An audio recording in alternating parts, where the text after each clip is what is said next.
बिहार जी के जो आज चरण दर्शन हो रहे हैं, साल में एक ही दिन होते हैं। यहाँ के ब्रजवासियों को वृंदावन छोड़ के बाहर ना जाएं, इसलिए ठाकुर जी के चरणों का दर्शन हो रहा है। क्योंकि बद्रीनाथ के ही आज जो है पट खुलते हैं, उसी फल की प्राप्ति यहाँ ब्रजवासियों को प्राप्त हो और बिहार जी के चरणों के दर्शन मात्र से।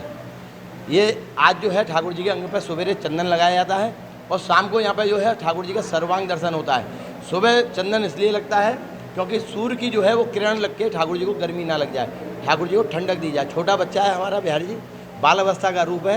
ठाकुर जी को चंदन लगाते हैं, चरणों में चंदन का गोला रखते हैं और ठाकुर जी के बक्षस्थल के अंतर्गत में यहाँ पर जो है राधा रानी का दर्शन है, जिसका दर्शन करने के लिए इतनी भीड़ जो है उमड़ के आ रही है। हमारी जो लाडो है राधा रानी, वो ठाकुर जी के बक्षस्थल में है। बगल में जो है वो तो गद्दी सेवा है हमारे यहाँ पर, जो ठाकुर जी ने जिस समय सेवा जगन्नाथ जी को सौंपी है स्वामी महाराज जी ने, उस समय जगन्नाथ जी ने हाथ जोड़ के प्रार्थना करी है कि प्रभु आपको तो मैं एक लंगोटी में रख लूँगा, राधा रानी के लिए 16 श्रृंगार चाहिए। और किसी भी हमारे कुल के अंदर में किसी का भी अगर मन के अंदर में कोई भी गलत विचार आ गया तो पूरा कुल का नाश हो जाएगा। इसलिए हमको केवल आपकी ठाकुर जी की सेवा, तो ठाकुर जी ने राधा रानी को अपने अंगीकार कर लिया है। उसका जो दर्शन है राधा रानी का, वो आज के दिन होता है भक्तों को। ठाकुर जी का सर्वांग, ठाकुर जी का कमर, ठाकुर जी का पूरा वक्षस्थल, ठाकुर जी के पूरे चरण जो है आज के दिन केवल ठाकुर जी के देखने को मिलते हैं। उसके अलावा तो ठाकुर जी का केवल आपने देखा होगा 364 दिन जो है इतना इतना हस्तकमल और केवल मुखारविंद का दर्शन है। आज ठाकुर जी के अंग पर कोई भी वस्त्र नहीं है, केवल एक पीताम्बरी, नीचे मुक्टा पहनते हैं और पाजेब पहनते हैं। पाजेब मतलब राधा रानी को पहना रहे हैं, चंदन जो है वो ठाकुर जी को लगा रहे हैं, उसी का ये दर्शन है।